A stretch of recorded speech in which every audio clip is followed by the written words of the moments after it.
Hi, I'm Rosemary Malkovich here at the General Conference session in St. Louis, and I have with me Natalie Wood. Yes, Natalie Wood, but she's from Jesus for Asia. It's good to see you, Natalie. Hi, Rosemary. Thank you for having me on. Thank you for joining me because we see you on 3ABN, even 3ABN International in Australia, every week. And I stop sometimes and watch you talking with your husband, John, and it's good to meet you. Oh, praise the Lord. It's nice to meet you also. And to be able to talk to you now about Jesus for Asia. Yes. So how many workers do you have? How many countries does your ministry work in? We work in 9 countries in Asia, and we have about 800 Bible workers, local Bible workers, in those countries. And then we also have other workers doing media and different things, education and children's ministry, and so it's quite broad. And then we also have missionaries. And you do your television program? Yes, we do. Yeah, very good. Not often enough, according to my husband, but we do it. That's good. I want you to tell me, do you have any specific stories from Jesus for Asia that you can talk to me about and tell our listeners and viewers? Okay, well, I'll start with one that some may have heard before, and then I'll tell one maybe they haven't heard quite yet. So the first one is about a village in South India called Amaravati, and in this village, the people are very poor.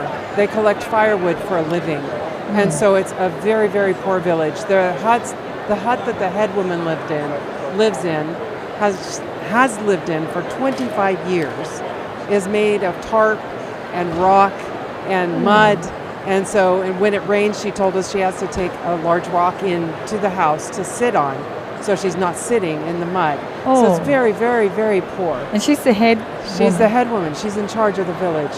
And so we had a Bible worker that found out about this village, and her name is Mary, and she chose to go there and take food to these people because she knew how poor they were. But no one would talk to her. And so she went.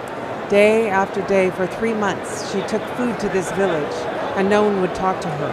And finally, after 3 months, she found out why they wouldn't talk to her, because her dress was too nice. They thought she was a wealthy woman, and they didn't deserve to talk to her because they're of a different caste or an outcast. And so after they finally started talking to her, she was able to find out more about the village. And one of the things that broke our hearts that she found out was that girls the age of 12 or 13 were getting married in this village.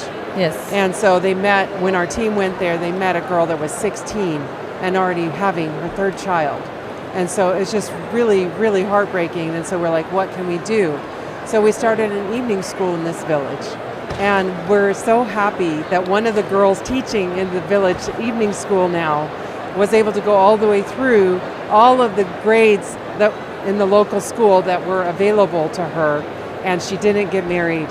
And so she's excited to be teaching there, giving other girls the same opportunity that she's had for education, more education, so that they can better their lives. That's one of the big problems in that part of the world, Nepal as well, that they marry the girls off early because they can't necessarily afford to keep them at home. Yes. And so if they marry them off, they join the husband's family and they're no longer a burden to the parents. Right.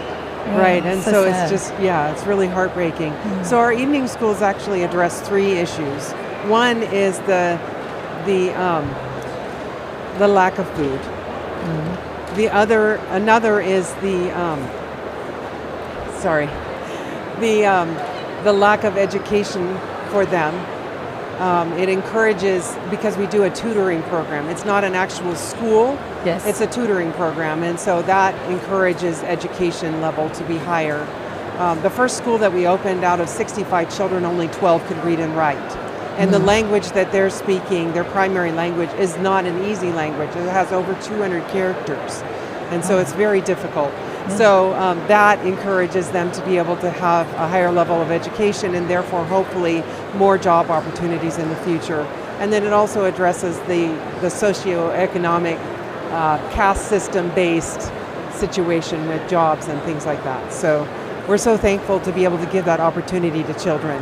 That's wonderful, because caste is such a big thing in their religion of Hinduism. Yes. And it's a barrier to many people, especially girls, Yes. getting some kind of education. So it's wonderful to hear this is one of the things that Jesus for Asia is doing.